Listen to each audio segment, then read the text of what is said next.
Hello दोस्तों, इस video में हम ईवीएस से रिलेटेड कुछ महत्वपूर्ण क्वेश्चन आंसर डिस्कस करेंगे। सबसे पहला है which of the following are used for Cheraw a special dance form of Mizoram. तो यहाँ पे हमें दो बातें याद रखनी है। जो मिजोरम का जो फेमस डांस है वो चीरा है और उसमें जो है बांस की डंडिया और ढोल का यूज किया जाता है, bamboo sticks and drum. Next question है which one of the following products is not obtained from petroleum. जो पेट्रोलियम को जब हम रिफाइन करते हैं तो उससे अलग अलग तरह के प्रोडक्ट निकलते हैं, जैसे केरोसिन ऑयल, वैक्स, ग्रीस और जो डीजल भी उसी से निकलता है। लेकिन जो जेट्रोपा तेल होता है वो एक वेजिटेबल ऑयल होता है, वो पेट्रोल से नहीं निकलता। नेक्स्ट क्वेश्चन है 63 which of the following statements is true about weaver birds. Weaver birds क्या होते हैं? वो अपना नेस्ट जैसे बुनाई करते हैं उस तरीके का अपना नेस्ट बनाते हैं, और जो उसमें फीमेल बर्ड्स होती है उसके लिए मेल बर्ड्स वो घोंसले बनाते हैं। तो जो घोंसला उसको सबसे ज़्यादा पसंद आता है तो वहीं पर वो अपने अंडे देती है। तो ये वीवर बर्ड्स की क्या है, क्वालिटी है। The female bird chooses the nest she like the most and decides to lay her eggs there। तो ऑप्शन नंबर 4 हमारा यहाँ पे उत्तर हो जाएगा। नेक्स्ट क्वेश्चन है when moist bread is kept in a closed container for 3-4 days greenish black patches grow on bread the greenish black patches growing on it is। तो जब हम टाइट ब्रेड को बंद कर देते हैं तो उसमें मॉइस्चर हो जाता है और उसमें फंगी लग जाती है, और जो उस फंगी का नाम होता है ब्रेड मोल्ड, और वो फंगी उसको हरे काले धब्बे के रूप में दिखाई देती है, तो उसे हम ब्रेड मोल्ड कहते हैं। जो मशरूम और ईस्ट होती है वो भी एक तरह की फंगी होती है, लेकिन जो मशरूम होती है वो खाद के अंदर, मिट्टी के अंदर पाई जाती है, जैसे लकड़ी को ख़राब कर देती है। और जो ईस्ट होती है वो उसको खमीर भी कहते हैं, और ये बेकिंग में यानी कि फर्मेंटेशन में यूज़ की जाती है। बैक्टीरिया भी क्या होते हैं, कई तरह के होते हैं। ये हेल्दी बैक्टीरिया भी होते हैं और अनहेल्दी बैक्टीरिया, दोनों तरह के बैक्टीरिया होते हैं। जैसे लैक्टोबैसिलस जो बैक्टीरिया होता है वो दूध को दही में बदल देता है। नेक्स्ट क्वेश्चन है हमारा match the classical dances with the states associated. तो जो कुछ स्टेट यहाँ पे दिए गए हैं और उनके क्लासिकल डांस है, ये हमें अच्छे से समझने हैं और इनको याद रखना है। फर्स्ट है हमारा भरतनाट्यम। जो भरतनाट्यम है वो तमिलनाडु का फेमस डांस है। कथक कहाँ का है? ये है हमारा उत्तर प्रदेश का। और जो मोहिनीअट्टम है वो केरल का है, और कुचिपुड़ी आंध्र प्रदेश का। तो पूड़ी आंध्र प्रदेश में बनती है, मोहिनी जो है वो केरला से है, और कथक उत्तर प्रदेश से, और भरतनाट्यम हमारा तमिलनाडु से। तो इन फेमस सभी डांसेस को हमें स्टेट के साथ याद रखना है। नेक्स्ट क्वेश्चन है 66 the bordering states of Madhya Pradesh are. Madhya Pradesh बिल्कुल हमारे सेंटर में है, तो उसके जो पड़ोसी राज्य हैं वो है उत्तर प्रदेश, महाराष्ट्र और गुजरात। जो महाराष्ट्र है वो नीचे की तरफ साउथ में है, और वेस्ट में गुजरात है, और जो उत्तर प्रदेश है वो है नॉर्थ ईस्ट में। अगर हम ईस्ट की बात करें या साउथ ईस्ट तो वहाँ पे छत्तीसगढ़ लगता है। इस तरीके से हमें इंडिया का जो मैप है उसको अच्छे से देख के जाना है। वो बाकी किसी भी राज्य के बारे में भी सीटेट में पूछा जा सकता है कि उनके पड़ोसी राज्य कौन कौन से हैं। नेक्स्ट क्वेश्चन है consider the following description of the common houses built in a part of our country. Houses made of stones और वुड विद स्लैंटिंग रूफ। तो जो स्लैंटिंग रूफ होती है वो कहाँ पर बनाते हैं? ज़्यादातर जहाँ पे ज़्यादा बारिश होती है, बर्फ़बारी होती है, ताकि जब वो बारिश का पानी है या बर्फ़ है वो छत पे ना रुका रहे, वहाँ पे स्लैंटिंग रूफ बनाते हैं। तो यहाँ पे जो आंसर ऑप्शन नंबर 4 है वो हमारा आंसर हो जाएगा हिमाचल प्रदेश, क्योंकि हिमाचल प्रदेश में बर्फबारी भी बहुत ज़्यादा होती है और बारिश भी बहुत ज़्यादा होती है, इसलिए वहाँ पे स्लैंटिंग रूफ बनाई जाती है, टेढ़ी जो छतें बनाई जाती है ताकि बारिश का पानी या बर्फ़ छत पर ना रुका रहे। इसके अलावा जो दूसरे राज्य हैं, असम में क्या होता है, बाढ़ ज़्यादा आती है, इसलिए वहाँ के घर जो है बैम्बू पिलर्स पे बनाए जाते हैं, बैम्बू को खड़ा करके उसके ऊपर बनाए जाते हैं। लद्दाख में जो रेनफॉल है वो कम होता है, इसलिए जो फ्लैट रूफ बनाए जाते हैं ताकि जब भी धूप निकले तो वहाँ के लोग अपनी सब्जियाँ वगैरह सुखा सकें, इसलिए वहाँ पे फ्लैट रूफ बनाई जाती हैं। राजस्थान में जो थोरनी बसेस होती हैं, कांटेदार जो झाड़ियाँ होती हैं और उनकी जो दीवार होती है वो मड की बनाई जाती है, जो मोटी बनाई जाती है ताकि जो धूप है वहाँ पे गर्मी ज़्यादा होती है, इसलिए धूप अंदर तक ना आए और आए तो लेट तक आए, तो इसलिए वहाँ पे थिक मोटी वाल बनाई जाती है मिट्टी की। तो हमें इन चारों राज्य के जो हाउसेज हैं वहाँ पे किस तरीके के बने होने चाहिए ये हमें पता होना चाहिए। और इन सब को 4th और 5th क्लास की EVS में भी बताया गया है। आप सभी अपनी तैयारी को और मजबूत करने के लिए 4th और 5th की EVS को भी ज़रूर पढ़ें।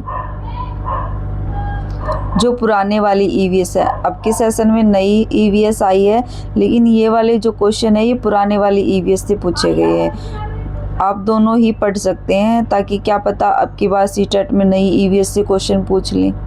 तो जो प्राइमरी की EVS की बुक्स हैं उनको ज़रूर रीड करके जाएं, इससे आपको EVS में काफ़ी हेल्प मिलेगी अच्छे मार्क्स गेन करने में। नेक्स्ट है 68 Bhimbetka is famous for caves and shelters.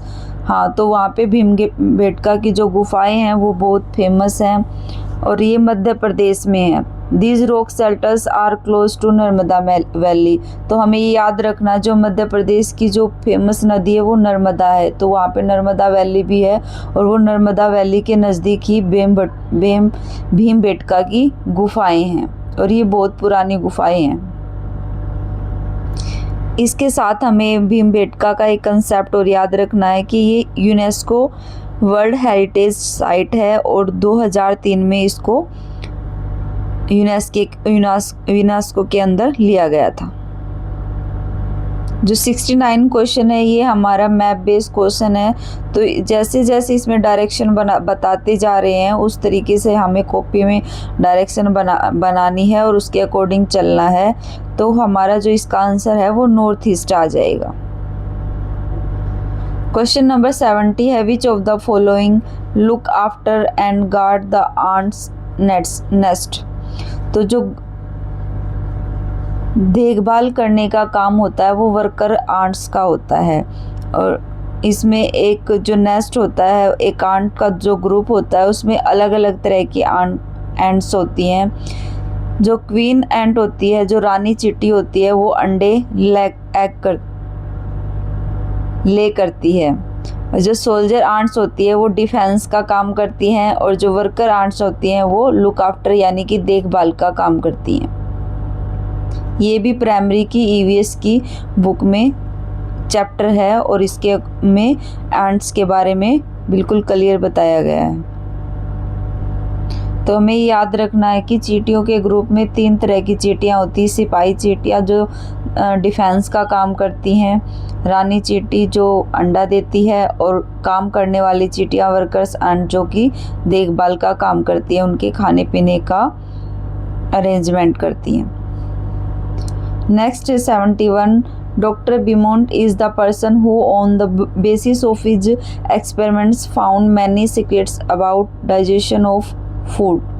तो ये बिल्कुल सही है। जो डॉक्टर ब्यूमोंट है ये 5वीं या 4th की EVS में इनके बारे में जिक्र है।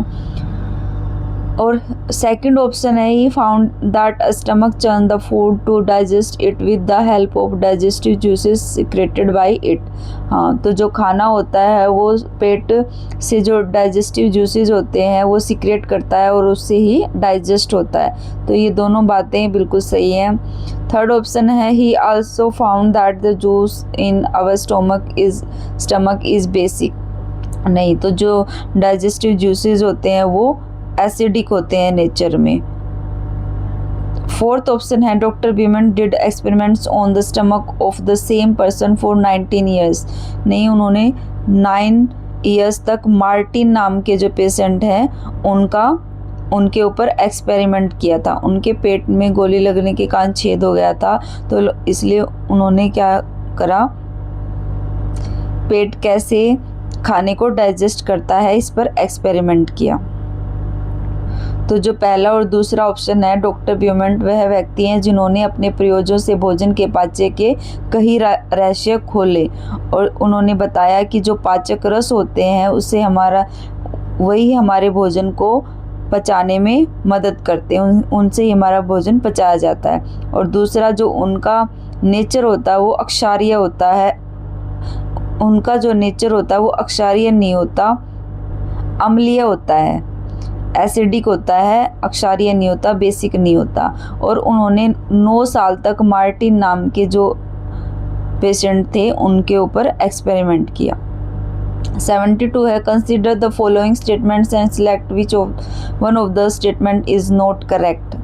जो करेक्ट नहीं है, यहाँ पे एलिफेंट्स के ग्रुप के बारे में बात की गई है। तो जो एक झुंड में सामान्यतः 10 से 12 हथिनियाँ और बच्चे होते हैं, ये सही है। हाथियों के एक झुंड में 10 से 12 हथिनियाँ होती हैं और बच्चे होते हैं। और जो झुंड में जो मेल हाथी होता है वो 24 से 25 साल की आयु तक नहीं, बल्कि वो 14 से 15 साल की आयु में ही अपने ग्रुप को छोड़ देता है।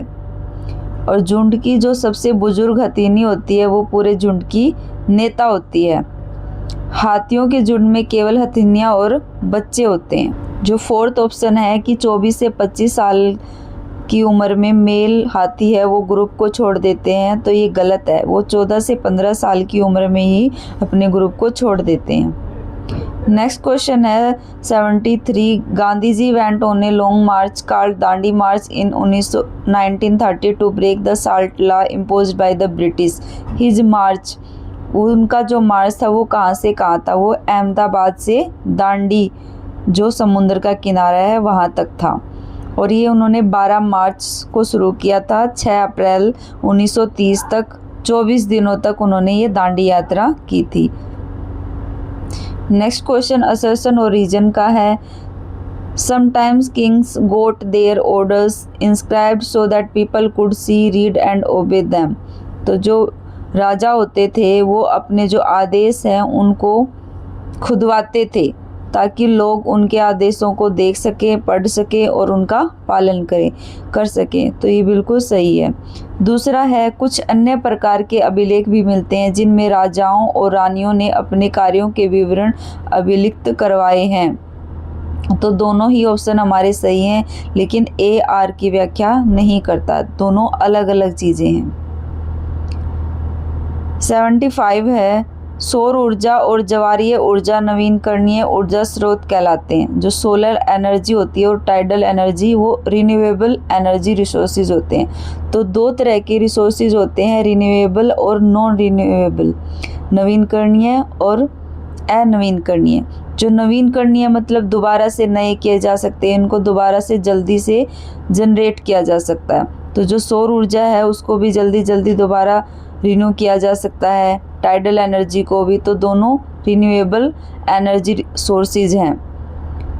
जो नॉन रिन्यूएबल होते हैं, अनवीनकरणीय होते हैं, उनको सालों लाखों साल लग जाते हैं दोबारा से बनाने में। तो दोनों बिल्कुल सही हैं। Both A and R true.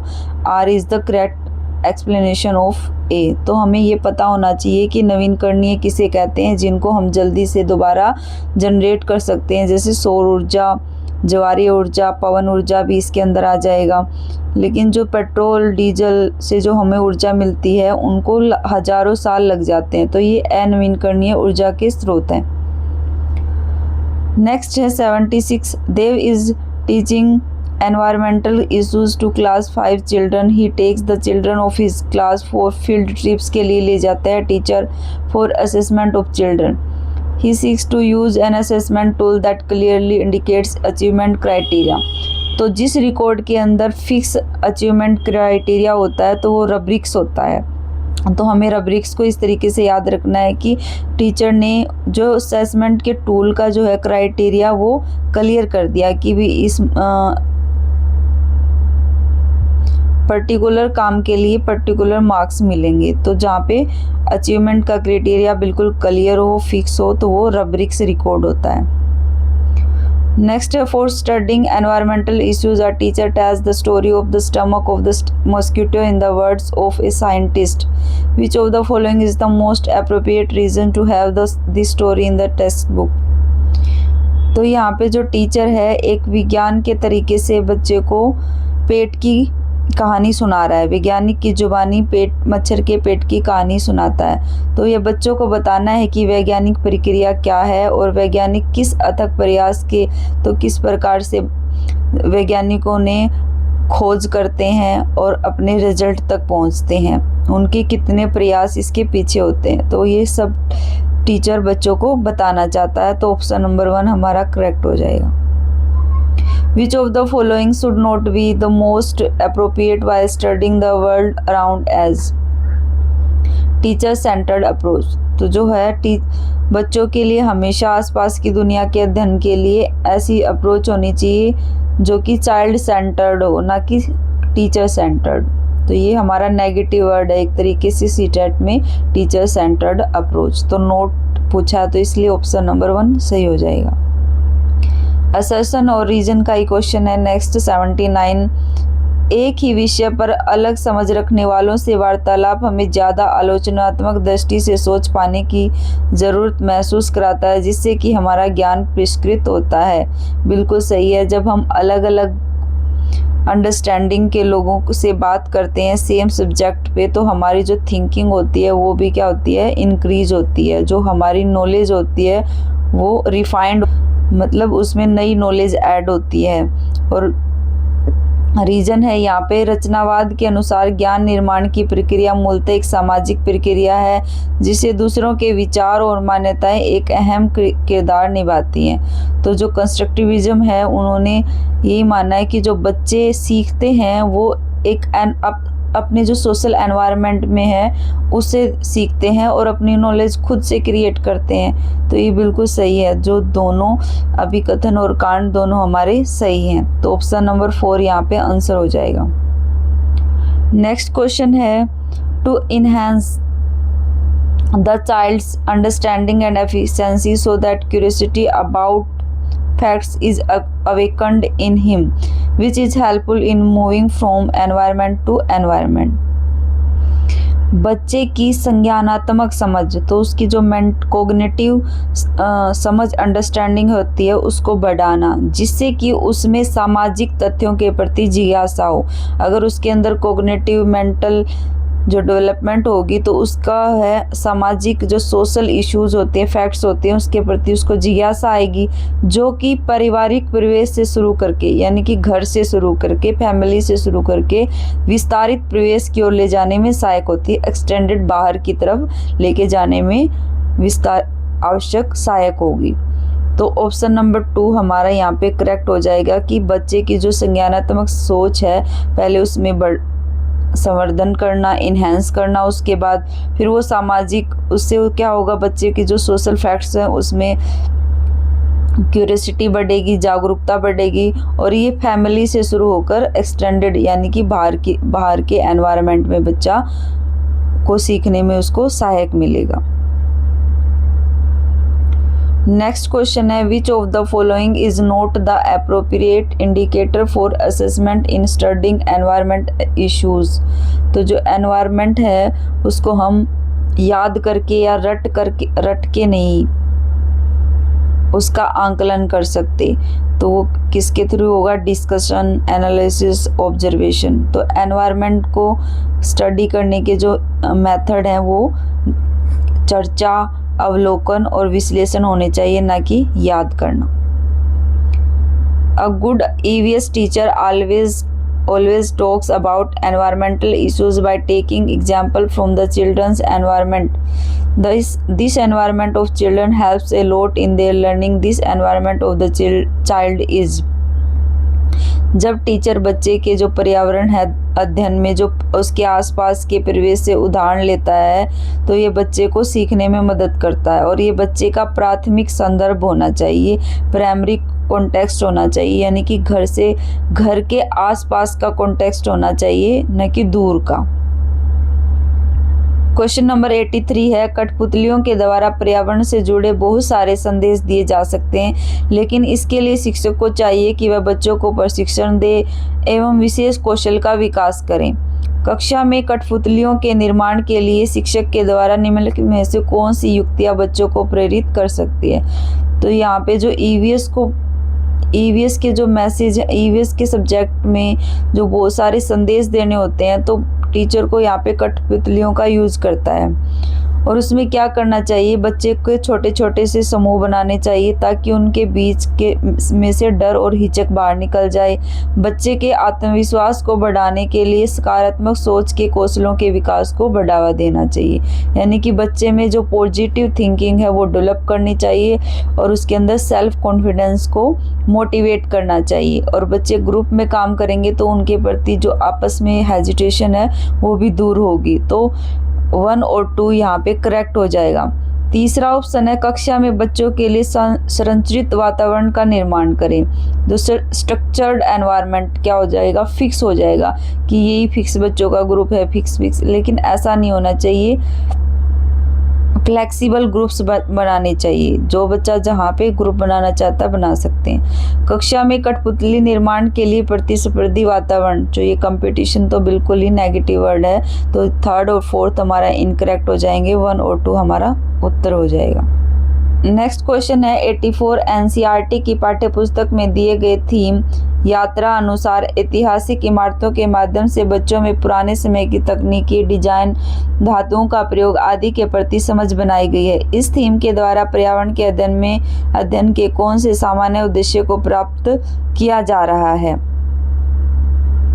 यात्रा के दौरान जब बच्चा ऐतिहासिक इमारत देखता है तो क्या होता है, वहाँ पे डिजाइन देखता है, धातुओं का प्रयोग देता है, उसमें जो मात्रात्मक कौशल है उसका विकास होता है, क्वांटिटेटिव स्किल आती है। जब वो डिजाइन देखता है तो किस तरह के डिजाइन बनाए गए हैं, धातु कैसे बनाई गई हैं, तो ये क्वांटिटेटिव स्किल्स होती हैं। बच्चे को अनुमान लगाना, एस्टिमेट करना, मेजर करना, इस तरह की क्वालिटी बच्चे के अंदर आएगी। तो ऑप्शन नंबर 2 हमारा यहाँ पे करेक्ट हो जाएगा। Estimating and measuring work as preparatory step keeping in view the development of quantitative skill in later stages. जो प्रिपरेटरी स्टेज में बच्चे एस्टिमेट करना, अनुमान लगाना सीखेंगे और बाद में उसको मात्रात्मक स्किल की तरफ लेकर जाएंगे। 85 क्वेश्चन है, पर्यावरण अध्ययन की पाठ्य चर्चा को बहुत अधिक समृद्ध और रचनात्मक केवल तभी बनाया जा सकता है जब यह मूर्त से अमूर्त की ओर, कंक्रीट से एब्स्ट्रैक्ट की ओर हो। निम्नलिखित में से क्या पर्यावरण अध्ययन को सीखने के संदर्भ में मूर्त से अमूर्त की तरफ होगा। तो जहाँ पे कंक्रीट से एब्स्ट्रैक्ट की तरफ, यानी कि इमेजेस से रूल्स की तरफ बच्चे को सिखाया जाता है, तो वो होता है मूर्त से अमूर्त की तरफ। कक्षा के ज्ञान को बच्चों के अपने जीवन अनुभव से जोड़ा जाना चाहिए। हाँ, तो ये कंक्रीट नॉलेज से, यानी कि उन्होंने जो एक्सपीरियंस किया है और उससे वो अननोन फैक्ट की तरफ जाएंगे। सबसे पहले बच्चे के प्राकृतिक और सामाजिक वातावरण की व्याख्या की जानी चाहिए। नहीं, बच्चे के प्राकृतिक वातावरण के संरक्षण की आवश्यकता पर जोर दिया जाए। बच्चों के ज्ञान निर्माण में बच्चों की सहभागिता पर बल दिया जाए। तो जो ये व्याख्या करना हो गया कि वातावरण की व्याख्या करना, ये अमूर्त कंसेप्ट है। लेकिन जब बच्चे को खुद पार्टिसिपेट कराया जाता है, उसके वास्तविक जीवन से जोड़ा जाता है, तो ये हमारे कंक्रीट कंसेप्ट है, मूर्त कंसेप्ट है। तो यहाँ पे ऑप्शन नंबर 1 और 4 हमारा करेक्ट हो जाएगा। वातावरण के संरक्षण को कैसे करना, ये सब एब्स्ट्रैक्ट कंसेप्ट हैं, उसकी व्याख्या करना। तो यहाँ पे जो 2 और वो 3 है वो इनकरेक्ट हो जाएंगे।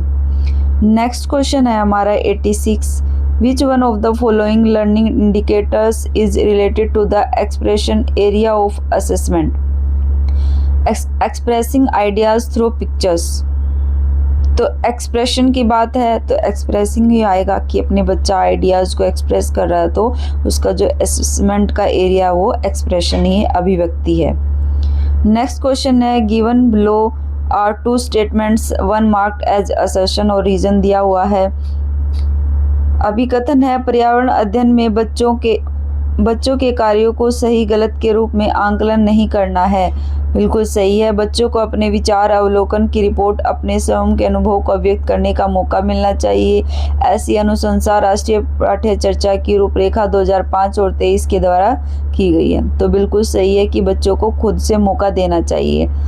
राष्ट्रीय पाठ्य चर्चा की रूपरेखा 2005 और 2023 बच्चों की गुणात्मक आंकलन की सिफारिश करती है। तो ये बिल्कुल सही है कि बच्चों का जो है क्वालिटेटिव असेसमेंट होना चाहिए, क्वांटिटेटिव के साथ साथ क्वालिटेटिव भी असेसमेंट होना चाहिए। तो ए आर दोनों सही हैं और ए आर की व्याख्या कर। क्वेश्चन नंबर 88 है, experiments with water develop various process skill in children, which one of the following is not a process skill. तो जब हम कोई भी एक्सपेरिमेंट कर रहे होते हैं तो जो तथ्यों को पुनः से प्राप्त करना एक प्रोसेस का पार्ट नहीं होता, बल्कि जब हम एक्सपेरिमेंट करते हैं तो एनालाइज करना, डिस्कशन करना और कंक्लूजन तक पहुंचना, ये सब स्टेप होते हैं। तो option number 1 incorrect. Next question है 89, which one of the following sub themes related to food should be most stable for class 3 children. तो cooking, food and eating with family. बच्चे को जब हम फूड का टॉपिक पढ़ा रहे होते हैं तो वो जो अपने प्राइमरी कॉन्टेक्स्ट है उसको उससे रिलेट करके बच्चे को सिखाते हैं, तो वो मोस्ट सुटेबल होता है। तो ऑप्शन नंबर 1 हमारा करेक्ट हो जाएगा। क्वेश्चन नंबर 90 है, एनसीईआरटी के पर्यावरण अध्ययन की पाठ्यपुस्तकों में कई सामाजिक मुद्दों को रखा गया है, जैसे विद्यालय, घर में कौन सफाई करता है, बच्चे पानी खाना किसके साथ बांटते हैं। ऐसे सामाजिक मुद्दों के लिए पर्यावरण के अध्ययन का शिक्षण शास्त्र कैसा होना चाहिए। शिक्षक को क्या सही है और क्या गलत के बारे में अपने विचार बच्चों पर नहीं लादने चाहिए। बिल्कुल सही है। बच्चों को खुद से सीखने का मौका देना चाहिए।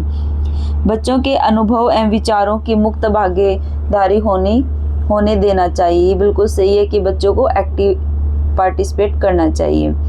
ऐसे सामाजिक मुद्दों पर कक्षा में जरूर चर्चा होनी चाहिए, परंतु बहुत अधिक नहीं होनी चाहिए। नहीं, ऐसा कुछ नहीं है कि भाई ज़्यादा नहीं हो सकती या कम हो सकती है। बच्चे में यह महसूस करते हैं कि ऐसे अनुभव केवल उन्हीं के साथ ही नहीं हुए हैं। हाँ, तो बिल्कुल सही है कि बच्चों को ये नहीं होना चाहिए कि केवल ये चीज़ें उनके साथ ही हुई हैं, ये चीज़ें कॉमन होती हैं, ऐसा बच्चे का विचार होना चाहिए। Children feel that such experiences have happen not only to them. तो ऑप्शन नंबर 3 है कि जो चर्चा है कम होनी चाहिए, ज़्यादा होनी चाहिए, ऐसा कुछ नहीं होता। तो इनकरेक्ट हो जाएगा और उत्तर हो जाएगा हमारा ऑप्शन नंबर 1। यहाँ पर हमने ईवीएस से रिलेटेड कुछ महत्वपूर्ण क्वेश्चन आंसर को डिस्कस किया। ये यहाँ पर ज़्यादातर क्वेश्चन आंसर प्राइमरी की ईवीएस से लिए गए हैं, तो आप सभी प्राइमरी की ईवीएस की जो बुक्स हैं, पुराने वाली और नए वाली दोनों ही जरूर करके जाएं, ताकि जो ये सारे कंसेप्ट आपके क्लियर हो जाएं और आपके ईवीएस में अच्छे मार्क्स बने और सीटेट क्वालिफाई कर पाएँ। अगर आपको ये कंटेंट पसंद आ रहा है, वीडियो से फ़ायदा हो रहा है, तो वीडियो को लाइक करें, चैनल को सब्सक्राइब करें। Thank you.